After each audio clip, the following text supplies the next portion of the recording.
হয়েছে, ওটা কিন্তু হারাম নি। এজন্য আমি এই লাঠিটা নিয়েছি, কালকে যেখানেই লিডারকে পাবো সেখানেই ধরে পিটাবো।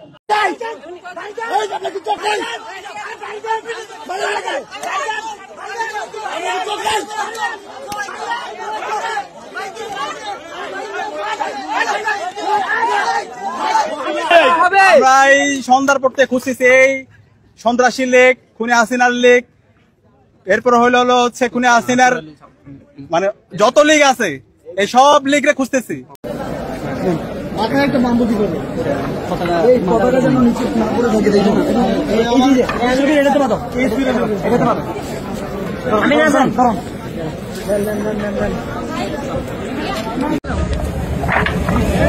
ভাই ভাই ভাই নিয়েন না, নিয়েন না।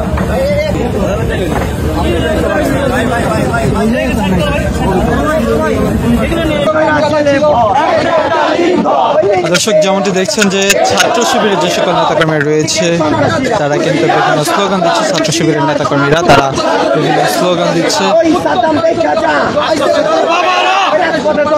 আওয়ামী লীগের যে কেন্দ্রীয় কার্যালয় রয়েছে সেই কেন্দ্রীয় কার্যালয়ের সামনে তারা এই মুহূর্তে বিভিন্ন স্লোগান দিচ্ছে।